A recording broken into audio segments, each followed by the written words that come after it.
सबके जीवन में ऐसा प्रसंग अवश्य आता है कि सत्य कहने का निश्चय होता है हृदय में, किंतु मुख से सत्य निकल नहीं पाता। कोई भय मन को घेर लेता है। किसी घटना अथवा प्रसंग के बारे में बात करना या फिर स्वयं से कोई भूल हो जाए उसके बारे में कुछ बोलना, क्या ये सत्य है? नहीं, ये तो केवल तथ्य है। अर्थात जैसा हुआ था वैसा केवल बोल देना सामान्य सी बात है। किंतु कभी कभी उस तथ्य को बोलते हुए भी भय लगता है। कदाचित किसी दूसरे की भावनाओं का विचार आता है मन, दूसरे को दुख होगा ये भय भी शब्दों को रोकता है।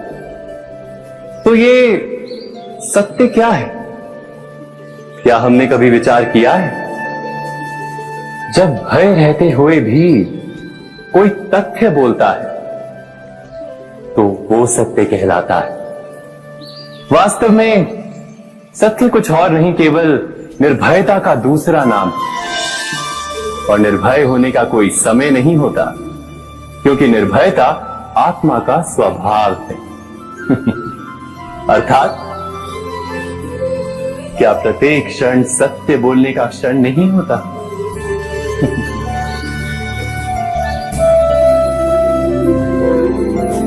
स्वयं विचार कीजिए।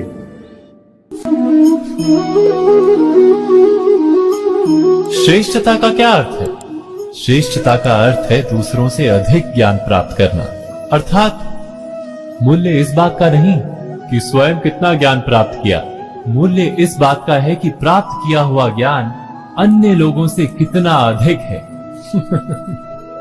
अर्थात श्रेष्ठता की इच्छा ज्ञान प्राप्ति को भी एक स्पर्धा बना देती है।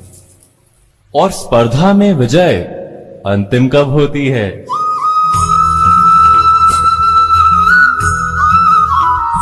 कुछ समय के लिए तो श्रेष्ठ बना जा सकता है, किंतु सदा के लिए कोई श्रेष्ठ नहीं रह पाता। फिर वही असंतोष, पीड़ा और संघर्ष जन्म लेता है। किंतु श्रेष्ठ बनने के बदले यदि उत्तम बनने का प्रयत्न करें तो क्या होगा? उत्तम का अर्थ है कि जितना प्राप्त करने योग्य है वो सब प्राप्त करना, किसी से अधिक पाने की इच्छा से नहीं, मात्र आत्मा की तृप्ति हेतु कुछ प्राप्त करना। उत्तम के मार्ग पर किसी अन्य से स्पर्धा नहीं होती, स्वयं अपने आप से स्पर्धा होती है।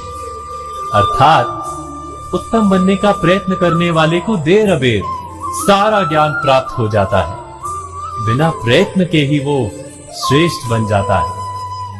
किंतु जो श्रेष्ठ बनने का प्रयत्न करता है वो श्रेष्ठ बने या ना बने, उत्तम कभी नहीं बन पाता।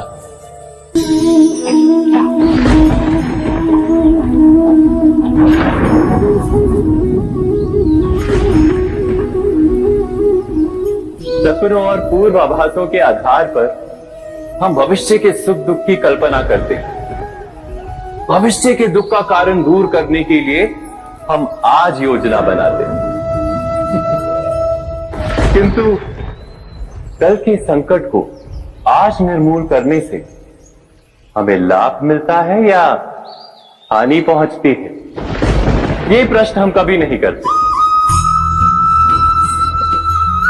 सत्य तो ये है कि संकट और उसका निवारण साथ जनते हैं, व्यक्ति के लिए भी और सृष्टि के लिए भी। नहीं, आप अपने भूतकाल का स्मरण कीजिए, इतिहास को देखिए, आप तुरंत ही ये जान पाएंगे कि जब जब संकट आता है तब तब उसका निवारण करने वाली शक्ति भी जन्म लेती है। यही तो जगत का चलन है। वस्तुतः संकट ही शक्ति के जन्म का कारण है। प्रत्येक व्यक्ति जब संकट से निकलता है तो एक पद आगे बढ़ा होता है, अधिक चमकता है, आत्मविश्वास से अधिक भरा होता है, न केवल अपने लिए अपितु विश्व के लिए भी। क्या ये सत्य नहीं? वास्तव में संकट का जन्म है एक अवसर का जन्म। अपने आप को बदलने का अवसर, अपने विचारों को ऊंचाई पर करने का अवसर, अपनी आत्मा को बलवान और ज्ञान मंडित बनाने का अवसर। जो ये कर पाता है उसे कोई संकट नहीं होता, किंतु जो ये नहीं कर पाता वो तो स्वयं एक संकट है विश्व के लिए। विचार कीजिए।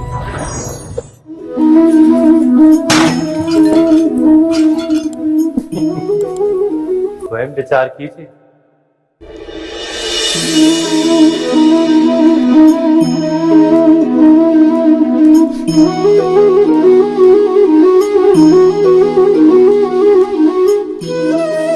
जीवन का हर क्षण निर्णय का क्षण होता है। प्रत्येक पद पर दूसरे पद के विषय में कोई निर्णय करना ही पड़ता है, और निर्णय अपना प्रभाव छोड़ जाता है। आज किए गए निर्णय भविष्य में सुख अथवा दुख निर्मित करते हैं, ना केवल अपने लिए, अपने परिवार के लिए भी, आने वाली पीढ़ियों के लिए भी।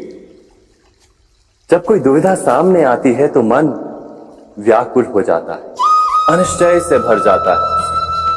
निर्णय का वो क्षण युद्ध बन जाता है और मन बन जाता है युद्ध भूमि।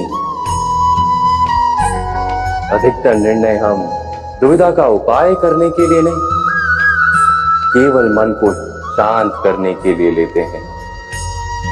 पर क्या कोई दौड़ते हुए भोजन कर सकता है? नहीं। तो क्या युद्ध से जूझता हुआ मन कोई योग्य निर्णय ले पाएगा? वास्तव में शांत मन से जब कोई निर्णय करता है तो अपने लिए सुखद भविष्य बनाता है। किंतु अपने मन को शांत करने के लिए जब कोई निर्णय करता है तो वो व्यक्ति भविष्य में अपने लिए कांटों भरा वृक्ष लगाता है।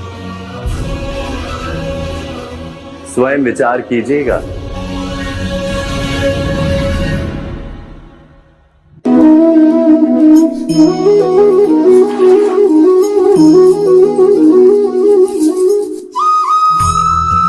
जीवन में आने वाले संघर्षों के लिए जब मनुष्य स्वयं को योग्य नहीं मानता, जब उसे अपने ही बल पर विश्वास नहीं रहता, तब वो सद्गुणों को त्याग कर दुर्गुणों को अपनाता है। वस्तुतः मनुष्य के जीवन में दुर्जनता जन्म ही तब लेती है जब उसके अंतर में आत्मविश्वास नहीं होता। आत्मविश्वास ही अच्छाई को धारण करता है। ये आत्मविश्वास है क्या?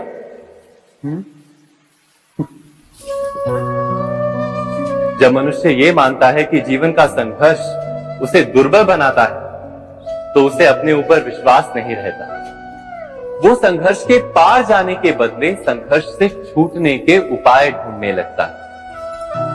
किंतु जब वो ये समझता है कि ये संघर्ष उसे अधिक शक्तिशाली बनाते, ठीक जैसे व्यायाम करने से देह की शक्ति बढ़ती है, तो प्रत्येक संघर्ष के साथ उसका उत्साह बढ़ता है। अर्थात आत्मविश्वास और कुछ भी नहीं, मन की स्थिति, जीवन को देखने का दृष्टिकोण मात्र है। और जीवन का दृष्टिकोण तो मनुष्य के अपने वश में होता है। स्वयं विचार कीजिए।